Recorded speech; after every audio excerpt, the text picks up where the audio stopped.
ప్రభువైన యేసుక్రీస్తు వారి నామములో చేరువచ్చిన పరిశుద్ధులైన మీ అందరికీ కూడా నా శుభవందనాలండి. సమయంలో మన సొంత బైబిల్ గ్రంథము చేతపట్టుకుని బైబిల్ పల్లవి పాడుకుందాం. ఎంత అద్భుత ధనము అనే పల్లవి పాడుకుందాం. ఎంత అద్భుత ధనము అనంత దైవ వరము దివ్య గ్రంథము నేను కలసి యాత్ర వెళ్ళెదం. ఎంత అద్భుత ధనము అనంత దైవ వరము దివ్య గ్రంథము నేను కలసి యాత్ర వెళ్ళెదం. మీరు నమ్మండి, ఈ పరిశుద్ధ బైబిల్ గ్రంథము అద్భుతమైన ధనమండి. ఇది మన దగ్గర ధనము లేకపోయినా మరి కార్డులు ఉన్నాయి కదండి, చాలా రకాలు. ఆ కార్డులు లేకపోయినా పర్వాలేదు, పరిశుద్ధ గ్రంథం ఉంటే దేవుడు మనతో ఉండి మన ప్రతి అక్కర కూడా తీరుస్తాడండి. మన ప్రతి అక్కర కూడా అద్భుతంగా తీరుస్తాడండి. అందుచేత ప్రతి ఒక్కరూ పరిశుద్ధ గ్రంథము కలిగి ఉండండి. ప్రతి దినాన్ని ఆ పరిశుద్ధ గ్రంథము చదువుతూ ఉండండి. ఆది కాండము, ఈ దినపు ఆరాధన కొరకు ఆది కాండము 3వ అధ్యాయము, ఆది కాండము 3వ అధ్యాయము 11 నుండి 15 వరకు మార్చి చదువుకుందామండి. 11 నుండి 17వ వచనం వరకు మార్చి చదువుకుందాం. అందుకైన నీవు దిగంబరవని నీకు తెలిపిన వాడెవడు? నీవు తినకూడదని నేను నీకు ఆజ్ఞాపించిన వృక్ష ఫలములను తింటివా అని అడిగెను.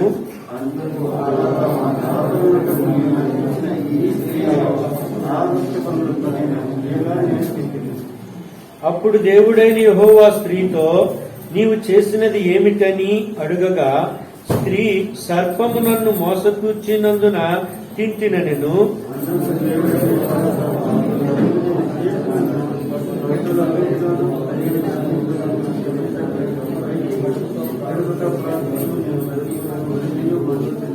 అందరూ చదవండి. మార్చి అన్నప్పుడు నా వచనం నేను చదివితే మరొక వచనం మీరు చదవాలి. మరియు నీకును స్త్రీకిని నీ సంతానమునకును ఆమె సంతానమునకును వైరము కలుగజేసేదను. అది నిన్ను తల మీద కొట్టును, నీవు దానిని మడిమ మీద కొట్టుదు అని చెప్పెను.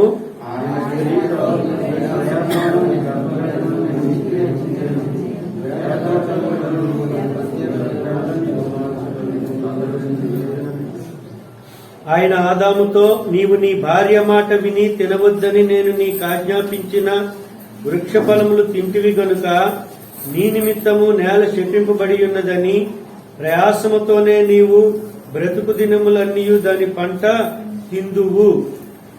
15వ వచనం దయచేసి నా వెనుక చెప్పండి. మరియు నీకును స్త్రీకిని నీ సంతానమునకును ఆమె సంతానమునకును వైరము కలుగజేసేదను. అది నిన్ను తల మీద కొట్టును, నీవు దానిని మడిమ మీద కొట్టుదు అని చెప్పెను. ప్రభు సహాయార్థమై తిన ప్రార్థన చేసుకుందామండి. ప్రేమగల తండ్రి, నమ్మకమైన మా దేవా, పరిశుద్ధుడా, మీ వందనాలు. మీ కృపను మీ దయను మాకు అనుగ్రహించి సజీవుల లెక్కన ఉంచినందుకు స్తోత్రములు. సెప్టెంబర్ మాసం 26వ దినాన నీ పాద సన్నిధిలో చేరి సియోను గీతముల ద్వారా నిన్ను కీర్తించి కొనియాడి ఆరాధించుకునే భాగ్యము, స్తుతించుకునే భాగ్యము ఇచ్చారు. అందుకు మీకు స్తోత్రములయ్యా. పరిశుద్ధ గ్రంథములోని ఈ దివ్యమైన వాక్యమును చదువుకునే భాగ్యం ఇచ్చినారు. అందును బట్టి మీకు స్తోత్రములయ్యా. చదవబడిన లేఖనం ద్వారా నాతో మాట్లాడి ఆత్మ అయిన మిమ్మల్ని ఆత్మతో సత్యముతో ఆరాధించడానికి కావలసిన పురుకొల్పును నాకును అనుగ్రహించి పెట్టమని, మా మధ్యన మీరు ఉండమని, మీ సన్నిధి మాతో ఉంచమని, ఎన్నికలేని అజ్ఞాని అవివేకి బుద్ధిహీనుడునైన నీ దాసుడనైన నన్ను కనికరించి క్షమించి శిలువ రక్తముతో శుద్ధి చేసి నీ దాసుని బోర ద్వారా మీరుగా మాతో మాట్లాడుతూ రమ్మని, ఈ సమయం ఆశీర్వాదకరముగా ఉంచమని వందనములు స్తోత్రములు మీకు ఆరోపిస్తూ ప్రభువైన యేసుక్రీస్తు వారి పేరిట స్తుతించి ఆరాధించి ప్రార్థించి బ్రతిమాలు కొనుచున్నాము తండ్రి, ఆమేన్. ఆరాధించడానికి ముందుగా మనము చదువుకున్న లేఖన భాగము మరి ఆదికాండము 3వ అధ్యాయములోని కొన్ని వారాలుగా మనము ఈ ఆదికాండములోనే పరిగెరుకుంటూ వెళుతూ వస్తున్నాం. ఈ ఆదికాండములోని ఏదేను తోట, భూమి మీద నేడు ఉండిన జీవము కలిగిన దేవుని సంఘం. ఏదేను తోటలో ఏమైతే ఉండినవో అదే రీతిగా జీవము కలిగిన దేవుని ఇంటిలో, సంఘములో కూడా అవి ఉన్నట్లుగా మనము చూస్తూ వచ్చినాం. ఈ ఏదేను తోటలో వీరు దేవుని ఆజ్ఞను అతిక్రమించినప్పుడు దేవుడు వారితో మాట్లాడుతూ వచ్చినాడు. ఆదామును కనుగొని ఆదాముతో మాట్లాడినాడు, తరువాత స్త్రీతో మాట్లాడినాడు, అవ్వతో. ఆ తరువాత సర్పముతో మాట్లాడలేదు గాని సర్పమును ఇక దేవాది దేవుడు ఉన్నట్టుగా శపించినాడు. మొట్టమొదటి శాపము లేదా శపించడము అనేది పరిశుద్ధ బైబిల్ గ్రంథములో ఈ యొక్క సర్పము విషయంలోనే మనము ఆదికాండములో చూస్తాం. దేవాది దేవుడు భూజంతువులన్నిటిలో నీవు శపించబడిన దానవై నీ కడుపుతో ప్రాకుచు నువ్వు బ్రతుకు దినములన్నీ మొన్నే తింటావని చెప్పినాడు. కాబట్టి ఆదాముతో అయితే మాట్లాడినాడు, అవ్వతో అయితే మాట్లాడినాడు, కానీ తప్పుదారికి మళ్లించిన, ఆజ్ఞను అతిక్రమించేటట్లు చేసిన సర్పము విషయంలో మాత్రం ఏం చేసినాడు? దేవాది దేవుడు శపించినాడు. ఆ తరువాత స్త్రీతో మాట్లాడినాడు. స్త్రీతో మాట్లాడి నీవు చెప్పినది వినలేదు కాబట్టి నీకు అసలే ప్రయాసం ఉంటుంది గర్భఫలం విషయంలో. ఆ ప్రయాసను నేనేం చేస్తున్నానంటే అధికము చేస్తున్నాను, మిక్కిలి హెచ్చిస్తున్నాను. అందుకే స్త్రీ యొక్క విషయములో ఆమె ప్రసూతి సమయము అనగా గర్భము దాల్చి 9 మాసాలు పిండాన్ని శిశువుగా 9 మాసాలు మోసి ఆ ప్రసూతి సమయములో ఆమెకు అది మరొక జన్మగా ఉంటుంది. ఆమెకు ఎంత వేదన అంటే ఒక్కొక్క తల్లి అంటూ ఉంటుంది, మరి మీ తల్లులు చెప్పారో లేదో, నా తల్లి నాతో చెప్పిన మాట, నేను ఆ మాట ఎన్నడూ కూడా మీకు చాలా పర్యాయాలు చెప్పాను. నిన్ను కనడానికి నేను చావాలిరా, నిన్ను కనడానికి నేను చావవలసిన పరిస్థితి దాకా వెళ్లి రక్తము పోసి నిన్ను కనుక్కున్నా అనేది మా అమ్మ. ప్రియులరా, ఆ రీతిగా దేవాది దేవుడు స్త్రీకి ఏం చేసినాడంటే గర్భవేదనను హెచ్చించినాడు. మరి పురుషుడిని ఏమీ చెయ్యలేదా? పురుషుని కూడా హెచ్చరించినాడు. స్త్రీకి ఇచ్చిన శిక్ష వేదనను అధికం చేయడం, పురుషునికి ఇచ్చిన శిక్ష నీవు చెమట కార్చాలి.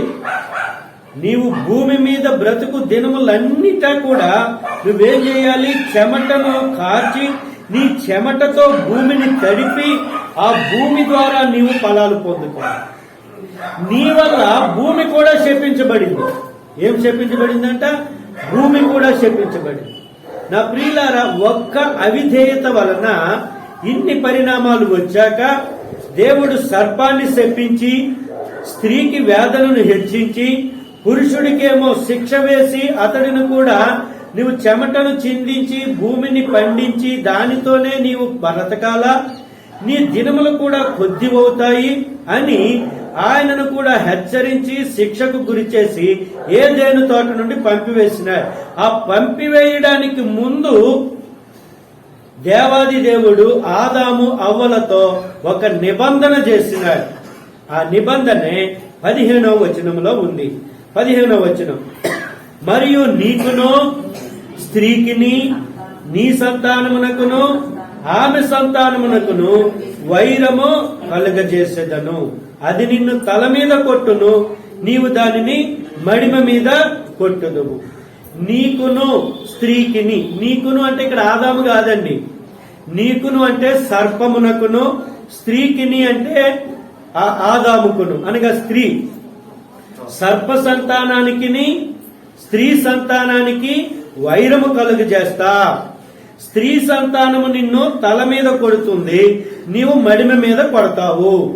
ఆ తల మీద కొడతాది అనే సందర్భములో అది నిన్ను అంటే స్త్రీ సంతానమును అది అన్నాడు. అది అని పుట్నోట్లో ఏం పెట్టినాడు చదవండి.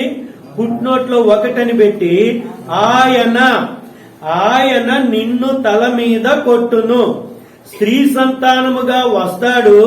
ఆ స్త్రీ సంతానముగా వచ్చిన వాడు ఈ సృష్టిలో స్త్రీని మోసపరిచిన నిన్ను స్త్రీని మోసపరచటం మాత్రమే కాక పాపమును శాపమును దిగుమతి చేసిన నిన్ను తల మీద కొడతాడు ఆయన అని దేవాది దేవుడు ఆదాము అవ్వలతో అక్కడ వాగ్దానము చేసినాడు లేదా నిబంధన చేసినాడు. ఇది ఏదెను తోటలో చేయబడిన లేదా మానవ జీవితములో దేవాది దేవుడు మానవునితో చేసిన నిబంధనలలో రెండవ నిబంధన. మొదటిది కాదు, ఇది రెండవ నిబంధన. మరి మొదటి నిబంధన ఏమైందండి? మొదటి నిబంధన ఏమయ్యిందంటే ఆదికాండము 2వ అధ్యాయము 17వ వచనము మొదటి నిబంధన చదువుదామా. ఆదికాండము 2వ అధ్యాయము 17వ వచనం. అయితే మంచి చెడ్డల తెలివినిచ్చు వృక్ష ఫలములను నీవు తినకూడదు, నీవు వాటిని తినుదినమున నిశ్చయముగా చచ్చెదవని నరునికి. ఇది దేవుడు మానవునితో చేసిన మొట్టమొదటి నిబంధన. నీవు దానిని తినకూడదు, మిగిలిన అన్ని తినవచ్చు, దానిని నువ్వు తిని తినానా నిశ్చయముగా నువ్వు చస్తావు. దేవుడు మానవునికి ఒక హెచ్చరిక లేదా ఒక నిబంధన కింద అది ఉంది. ఆ నిబంధనని మానవుడు 3వ అధ్యాయంలోనికి వచ్చేసరికి ఏం చేసినాడు? మీరినాడు, వాగ్దానాన్ని మీరినాడు. ఆ విషయాన్ని హోషియా గ్రంథము 6వ అధ్యాయములో, హోషియా గ్రంథము 6వ అధ్యాయము 7వ వచనం, 6వ అధ్యాయము 7వ వచనం. ఆదాము నిబంధన మీరినట్లు వారు నా ఎడల విశ్వాసఘాతకులై. కాబట్టి ఇక్కడ ఇశ్రాయేలు ప్రజలలో గూర్చి చెబుతూ కొన్ని వందల సంవత్సరాలు అయ్యాక దేవాది దేవుడు అంటున్నాడు కదా, ఆదాము నిబంధనను మీరినట్లు విశ్వాసఘాతకుడు అయినట్లు అని ఇశ్రాయేలు ప్రజలకు ఉపమానముగా ఆదామును గురించి చెప్పినాడు. అంటే ఇప్పుడు ఆదాము అవ్వలు ఈ మొదటి నిబంధనను ఏమైనారు? వారు మీరినారు. నిబంధనను మీరి దేవునికి ఏమైనారు? వారు విశ్వాసఘాతకులైనారు. అందుచేతనే దేవాది దేవుడు వారితో రెండవ నిబంధన చేసినాడు. మొదటి నిబంధన మీరిన మనతో, మన పితరునితో ఆయన ఏం చేసినాడంటే మరొక నిబంధనను చేస్తూ వచ్చినాడు. ఆ మరొక నిబంధనలో ఆయన వాగ్దానము కూడా పెట్టినాడు. ఏమని పెట్టినాడంటే స్త్రీకి సంతానమునిస్తా, ఆ స్త్రీ సంతానము మూలముగా మిమ్మును మోసపరిచిన అపవాదికి, సాతానుకు, సర్పానికి నేనేమి చేస్తాను? శిక్ష వేస్తాను అంటున్నాడు. నా ప్రియులారా, ఇక్కడ గమనించవలసిన మరొక ముఖ్యమైన విషయం ఏమిటి అంటే ఆదాము అవ్వలు పుట్టుకతో పాపులు కారండి. ఆదాము అవ్వలు పుట్టుకతోనే పాపులు కారండి. మనము మాత్రం ఎవరమండి? పుట్టుకతోనే మనము పాపులమై ఉన్నాం.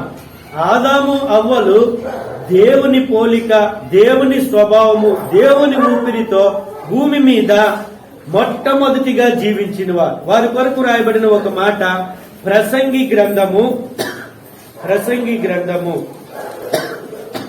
7వ అధ్యాయము 29వ వచనం. ప్రసంగి గ్రంథం 7వ అధ్యాయం 29.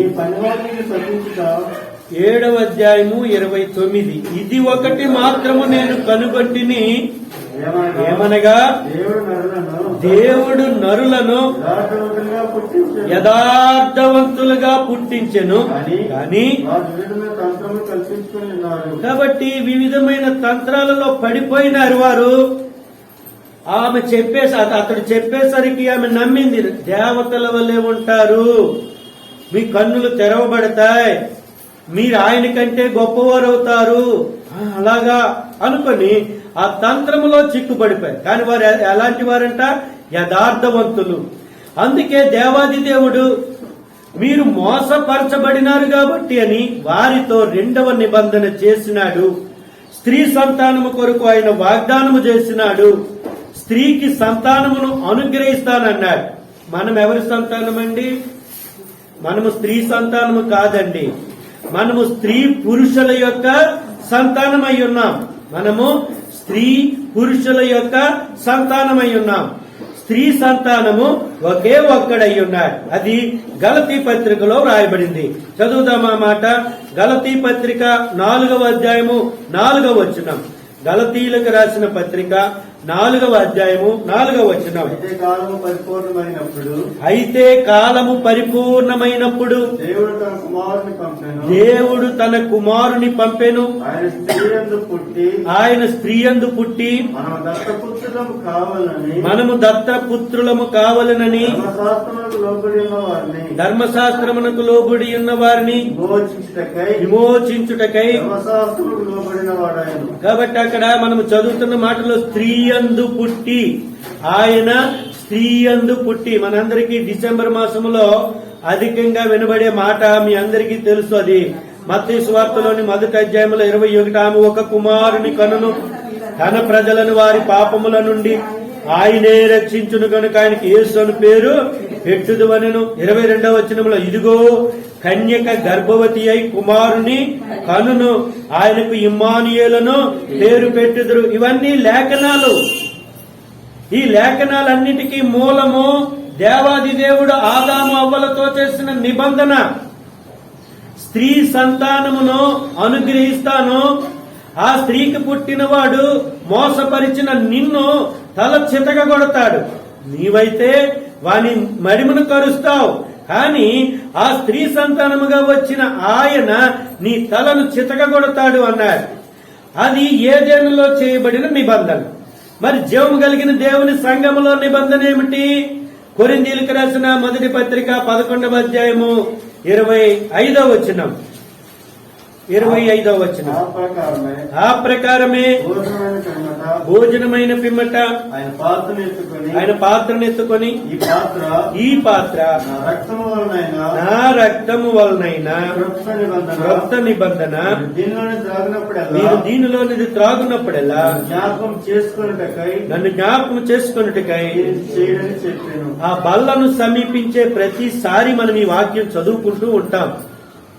ప్రియులారా, అక్కడ అపోస్తులైన పౌలు కొరింథీ సంఘముతో పరిశుద్ధాత్మ దేవుని సహాయముతో చెప్పుతున్న శ్రేష్టమైన మాట ఏమిటయ్యా అంటే, ఈ పాత్ర నా రక్తము వలనైన క్రొత్త నిబంధన. ప్రభువైన యేసుక్రీస్తు వారి యొక్క రక్తము ఆ పాత్రలో ఉంది. ఆ పాత్ర నీ కొరకు నా కొరకు చేయబడిన క్రొత్త నిబంధన అని అపోస్తులైన పౌలు చెబుతూ ఉన్నాడు సంఘములతో. అయితే ప్రభుల వారు చనిపోక ముందు, మన ప్రభు అయిన యేసుక్రీస్తు వారు శిలువకు వెళ్లడానికి కొన్ని గంటల ముందు ఆయన ఆచరించిన చివరి పస్కా సమయములో స్వయముగా ప్రభుల వారు చెప్పిన మాట మనము చదువుకుందాం. 26వ అధ్యాయము మత్తయి సువార్త 26వ అధ్యాయము 27, 28 వచనాలు. మరియు ఆయన గిన్నె పట్టుకొని కృతజ్ఞతాస్తుతులు చెల్లించి వారికిచ్చి దీనిలోనిది మీరందరూ త్రాగుడి, ఇది నా రక్తము, అనగా పాప క్షమాపణ నిమిత్తము అనేకుల కొరకు చిందింపబడుచున్న నిబంధన రక్తము. ఫుట్నోట్లో 1 దగ్గర ఏం పెట్టినాడండి? క్రొత్త నిబంధన. నా ప్రియ సహోదరుడా, నా ప్రియ సహోదరి, ప్రభు అయిన యేసుక్రీస్తు వారు స్త్రీ సంతానముగా పుడతాడని దేవాది దేవుడు నిబంధన చేస్తే, ఆ ప్రియ ప్రభుల వారు పరలోకాన్ని విడిచి దూతలు, కెరూబులు, శరావులను విడిచి భూమి మీద స్త్రీ పురుషుల సంతానముగా కాకుండా స్త్రీ సంతానముగా పుట్టినాడు. స్త్రీ సంతానముగా పుట్టిన వాడిని ఏమంటారో తెలుసా? నీ బాబు ఎవడురా, నీ అబ్బ ఎవడురా, నీ తండ్రి ఎవడురా అని ఎన్ని అవమానాలు ఆయన బాల్యంలో పొందినాడో ఎరిగినావా? కేవలము తండ్రి చేసిన నిబంధనను నెరవేర్చడానికి ఈ భూమి మీదకి స్త్రీ సంతానముగా ఆయన భూమి మీదకి వచ్చినాడు. నీ కొరకు నా కొరకే స్త్రీ సంతానముగా వచ్చినాడు ఆయన. ఆయన గనుక స్త్రీ సంతానముగా భూమి మీదకి రాకపోతే ఆ ఘట సర్పము, ఆది సర్పము, అపవాది సాతాను యొక్క తల చితకగొట్టేవాడు భూమి మీద వేరెవడు లేడు. స్త్రీ పురుషుల సంతానము వలన వాని తల చితకగొట్టబడదు. స్త్రీ సంతానము వల్లనే వాని తలకు చితకగొట్టబడతాది. అందుకే మొట్టమొదటిగా నీవు నేను స్తుతించడానికి స్త్రీ సంతానముగా నువ్వు భూమి మీదకి వచ్చినందుకు యేసయ్యా నీకు వందనాలంటూ ఆయనను ఆరాధించవలసిన వారమై ఉన్నాం. రెండవదిగా చూస్తే ఆయన స్త్రీ సంతానముగా భూమి మీద జన్మించడం మాత్రమే కాకుండా ఆయన ఒక నిబంధన చేస్తూ వచ్చినాడు. ఆ నిబంధన కొరకు ఆయన ఏం చెల్లించవలసి వచ్చింది? ఆయన సొంత రక్తం, ఆయన స్వీయ రక్తం. నీవు నేను ఎవరికైనా రక్తం ఇవ్వాలంటే ఎంత రక్తం ఇస్తాం? ఇక్కడ ఎవరైనా రక్తం దానం చేసిన వాళ్ళు ఉన్నారా అండి? రక్తం నేను ఇచ్చానండి అన్నవాడు ఓ 3 చేతులు వేసినాయండి పాస్టర్ గారితో సహా లెక్కేస్తే. ఎందుకంటే ఏమైనా ఇస్తాం, ఉప్పిస్తాం, పప్పిస్తాం, కావాలితే డబ్బులు ఇస్తాం, రక్తం మాత్రం ఏం చెయ్యం. కానీ నీవు రక్తం ఇవ్వబట్టి ఒక ప్రాణం బ్రతుకుతుంది ఒక్కొక్కసారి. అంతేకాకుండా నీవు రక్తం ఇవ్వడం బట్టి నీ రక్తములో ఉన్న కణాలు రీసోర్ అవుతాయంట. అంటే మరలా అవి శుద్ధి అయ్యి ఇంకా అధికంగా నీవు రక్తమును కలిగి ఉండడానికి అవకాశం ఉంటారు. చాలా మంది రక్తం ఇవ్వడానికి వాళ్ళ పిల్లలు వెళ్తుంటే తల్లిదండ్రులు రక్తం ఇవ్వకరో, కావాలంటే నువ్వు వెళ్ళు, రక్తం మాత్రం ఇవ్వకో, నీరసం అయిపోయి ఒక్కరోజు నీరసం వస్తాడండి, లేదా 2 రోజులు నీరసం వస్తారు. కానీ 3వ రోజు నుండి క్రొత్త రక్తం పడతాది. వారు ఎంతో బలవంతులుగా మరింత ముఖములో తేజస్సు కూడా కనబడతారు. కాబట్టి రక్తం ఇవ్వడానికి ఎవరు వెనకాడకండి. సరే, ఇప్పుడు ఒకవేళ ఇస్తే ఎంత రక్తం ఇస్తామన్నా మనం 30 ml తీసుకుంటారండి. ఏమన్నా అంతే కదా? 300 ml అండి, 330 కాదండి, 300 ml తీసుకుంటారు. అందులో పేషెంట్ కి ఎక్కించేది ఎంతంటే 250. మరి 50 గ్రాములు ఏం చేస్తారని వాళ్ళు దాచేసుకుంటారంటే కాదండి, టెస్ట్లకి.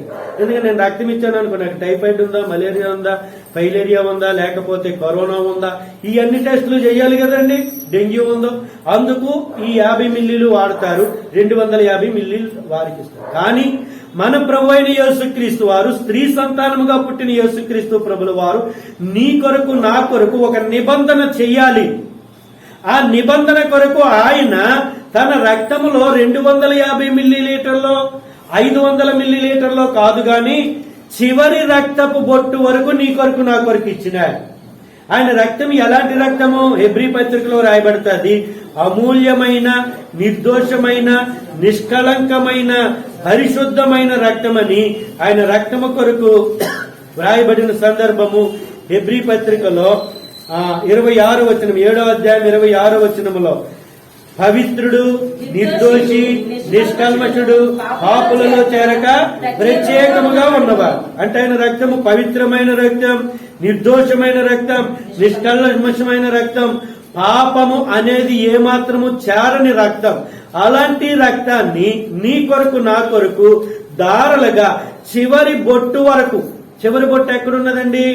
కాల్లో ఉన్నదా, కాలు కింద ఉన్నదని కాలు ముందే కొట్టేశారండి. పోనీ చేతుల్లో ఉందా అంటే చేతులు కూడా ముందే ఆ మేకులు వేసేసారు, బద్దలైపోయి. తలలో ఉందా అంటే తలకు ముండ్ల కిరీటం ముందే పెట్టేశారు, ఆ తలలో కానే వచ్చి చివరి బొట్టు గుండెలో ఉంది. ఆ గుండెలో నీరును రక్తము కలిసి ఉంటే బల్లెము ఇక్కడ పొడిస్తే ఈ గుండెని చింద్రము చెయ్యగానే బల్లెము వాడు పొడిసి ఇలా తిప్పి లాగితే ఆ గుండె మొత్తము చింద్రం అయిపోయి అందులో ఉన్న చివరి బొట్టు కూడా ఆ బల్లెం పొట్టుతో బయటకు వచ్చేసింది. ఆ రీతిగా ఆ ప్రియ ప్రభుల వారు, స్త్రీ సంతానముగా నీ కొరకు నా కొరకు పుట్టిన యేసుక్రీస్తు ప్రభుల వారు చివరి రక్తపు బొట్టు కూడా మన కొరకు చిందించి ఏం చేసినాడు? క్రొత్త నిబంధనను చేసినాడు. ఆ నిబంధనను బట్టి నీకు నాకు ఇవ్వబడింది ఏంటి? 28లో చదువుతున్నాం. ఇది నా రక్తము అనగా పాప క్షమాపణ నిమిత్తము అనేకుల కొరకు చిందింపబడుచున్న క్రొత్త నిబంధన రక్తము. కాబట్టి క్రొత్త నిబంధన చేయడానికి కారణం ఏమిటంటే నా పాపములు క్షమించబడాలా. అందుకే ఆయన రక్తమంతా చిందించి నీ కొరకు నా కొరకు తండ్రి అయిన దేవునితో నిబంధన చేసినారు. ఇదిగో వారందరి పాప క్షమాపణ కొరకు నేను రక్తమును చిందిస్తూ ఉన్నా. నా ప్రియ సహోదరుడా, నా ప్రియ సహోదరి, నీవు నేను కీర్తన గ్రంథం 51:5 ప్రకారము చూస్తే పాపులమై ఉన్నాం. చదవండి ఆ మాట ఎవరైనా. కీర్తన గ్రంథం 51:5. నేను పాపములో పుట్టినవాడను, పాపములోనే నా తల్లి. ఈ మాట ఎవరైనా, నేను కాదండి ఈ మాటకి, నేను పాపములో పుట్టలేదండి అని ఎవరైనా అంటే వారు తమ్మును తాము మోసపరుచుకుంటున్నారు. నేను పాపములో పుట్టలేదు, పరిశుద్ధునిగా పుట్టాననేవాడు భూమి మీద ఎవడు లేడు. ఒకే ఒక్క యేసుక్రీస్తు ప్రభుల వారు స్త్రీ సంతానమైన, స్త్రీ పురుషుల సంతానమైన మనం అందరము పాపములో పుట్టిన వారమే. అందుకే రోమాపత్రిక 3:23 ఏ భేదమును లేదు, అందరూ పాపము చేసి పాపములో పుట్టినాము, పాపము చేస్తూ వచ్చినాం, పాపములోనే జీవిస్తూ ఉండినాం. అందుకే మన కొరకు ఆయన స్త్రీ సంతానంగా పుట్టినాడు, తన రక్తమును చిందించి క్రొత్త నిబంధన చేసినాడు, తన రక్తముతో నీకు నాకు పాప క్షమాపణ ఇచ్చినాడు. ఈ ఉదయకాల సమయంలో యేసుక్రీస్తు ప్రభుల వారిని ఆరాధించడానికి ఒక 3 విషయాలను జ్ఞాపకం చేసుకో. నా కొరకు స్త్రీ సంతానముగా భూమి మీద జన్మించినందుకు యేసుక్రీస్తు ప్రభువా నీకు వందనాలంటూ ఆయనను ఆరాధించుకుందాం. రెండవదిగా, స్త్రీ సంతానముగా పుట్టిన మీరు మీ స్వరక్తముతో క్రొత్త నిబంధనను చేసి నా పాపములను క్షమించినందుకు మీకు వందనాలంటూ ఆయనను ఆరాధించుకుందాం. మూడవదిగా, ఏదెనులో చేసిన 2వ నిబంధనను భూమి మీద స్త్రీ సంతానముగా పుట్టి దానిని నెరవేర్చుట మాత్రమే కాక నా కొరకు ఒక క్రొత్త నిబంధనను చేసినావు. అందుకే పరిశుద్ధ బైబిల్ గ్రంథములో మత్తయి సువార్త ప్రారంభానికి ముందు ఏమని వ్రాయబడిందండి? ఇదిగో చూడండి, ఏమని వ్రాయబడింది? మన ప్రభు అయిన యేసుక్రీస్తు వారిని గూర్చిన క్రొత్త నిబంధన. అది ప్రభు అయిన యేసుక్రీస్తు వారు నీ కొరకు నా కొరకు చేసిన నిబంధన, ఆయన రక్తముతో చేసిన నిబంధన. ఆయన నీ కొరకు నా కొరకు స్త్రీ సంతానముగా వచ్చి అవమానింపబడి, నిందింపబడి, గాయపరచబడి, రక్తాన్ని దారులుగా చిందించి నీ కొరకు నా కొరకు చేసిన క్రొత్త నిబంధన. ఆ నిబంధన క్రింద నీ ఉంటే నువ్వు రక్షించబడిన వాడువు, రక్షించబడిన దానవు. ఆ నిబంధన క్రిందకి నువ్వు వస్తే పాప క్షమాపణ పొంది విడుదల విమోచన పొందినవాడు.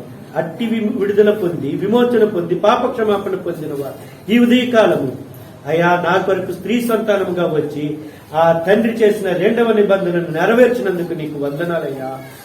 అయ్యా, స్త్రీ సంతానముగా పుట్టుట మాత్రమే కాక నీ స్వరక్తమును చిందించి నా పాపాలు క్షమించి చేసిన నిబంధన కొరకు నీకు స్తోత్రములయ్యా.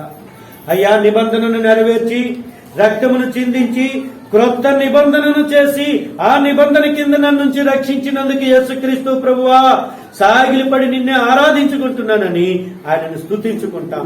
అలాగు చేయుటకు ఆరాధించిన మీ కుమారులను కుమార్తెలను వారి కుటుంబాలను ఆశీర్వదించండి. బల్లలో పాలిభాగం పొందిన ప్రతి ఒక్కరిని మీ 2వ రాత్రులు ఎత్తబడి గుంపులో మీ ఏళ్ళ పరిపాలన కొరకు సిద్ధపరచండి. మీ బల్ల చుట్టూ చేరిన చంటి బిడ్డ మొదలుకొని పెద్దవారి వరకు ప్రతి ఒక్కరిని పచ్చని ఒలివ మొక్కల వలె ఆశీర్వదిస్తూ రండి. మీ మందిర సమృద్ధిలోనికి వారి కుటుంబ సమృద్ధిలో నుండి తీసుకొచ్చిన కానుకలు, దశమ భాగములు, ప్రతిష్టాత్మలు, కృతజ్ఞతాత్మలు ఏవైనా సరే వాటిని దీవించండి. వారి కుటుంబాలకు సమృద్ధినివ్వండి. మీరే వారికి కాపరిగా ఉండి వారి ప్రతి ఒక్కర అవసరత క్రీస్తు యేసు మహదైశ్వర్యములో నుండి తీరుస్తూ వారి ఉద్యోగ బాధ్యతల్లో, కుటుంబ బాధ్యతల్లో, వ్యాపారాలలో, చేతి వృత్తులలో, వారి బిడ్డల చదువులలో, పాడిలో, వ్యవసాయంలో, వారి రాకపోకలలో మీ కాపుదల, భద్రత, క్షేమము, ఆదరణ ఉంచి మీరే దీవిస్తూ రమ్మని మీ దీవెనలతో వారి నింపి వారి గృహాలకు పంపి వారి కార్యక్రమాల కొరకు సిద్ధపరచమని మా ప్రభువును మీ ప్రియకుమారుడైన యేసుక్రీస్తు ప్రభులు వారి ఘనమైన నామములో కృతజ్ఞతాస్తుతులను చెల్లించి ప్రార్థించి బ్రతిమాలి వేడుకుంటున్నాము తండ్రి.